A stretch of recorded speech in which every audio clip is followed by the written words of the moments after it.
بسم الله والحمد لله والصلاة والسلام على رسول الله.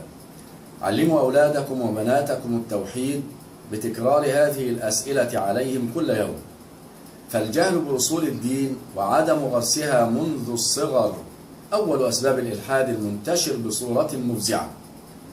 ومع ابنتنا هاجر محمد ياسين وعمرها 5 سنوات وأسئلة في التوحيد. السلام عليكم يا هاجر. وعليكم السلام ورحمة الله وبركاته. من أين نأخذ عقيدتنا؟ من القرآن والسنة. أين الله؟ في السماء على العرش. ما الدليل من القرآن على أن الله على العرش؟ الرحمن على العرش استوى. ما معنى استوى؟ استوى يليق جلاله. لماذا خلق الله الجن والإنس؟ لعبادته وحده لا شريك له. ما الدليل من القرآن على أن الله خلق الجن والإنس لعبادته؟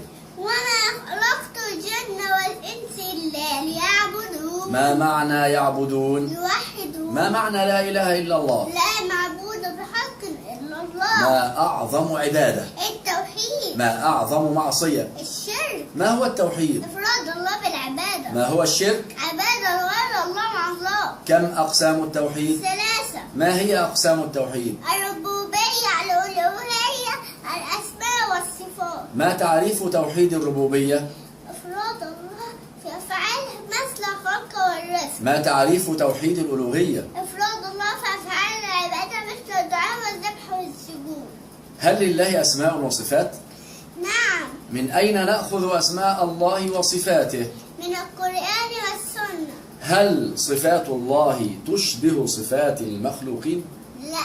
ما الدليل من القرآن على أن صفات الله لا تشبه صفاتنا؟ ليس كمثله شيء وهو السميع البصير. القرآن كلام من؟ كلام الله. منزل أم مخلوق؟ منزل وهو كلام حقيقة بحرف وصوت. ما هو البعث؟ إحياء الناس بعد موتهم. ما الدليل من القرآن على كفر من أنكر البعث؟ زعم الذين كفروا أن لن يبعثوا. ما الدليل من القرآن على أن الله سيبعثنا؟ قل بلى وربي لا تبعثن. كم أركان الإسلام؟ 5. كم أركان الإيمان؟ 6. كم أركان الإحسان؟ 1. ما تعريف الإسلام؟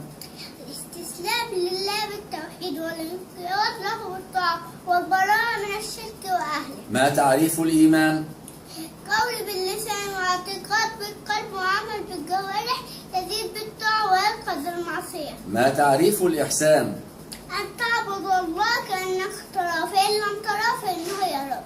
لمن نذبح ونسجد؟ لله وحده لا شريك له. هل يجوز الذبح والسجود لغير الله؟ لا. ما حكم الذبح والسجود لغير الله؟ شرك أكبر.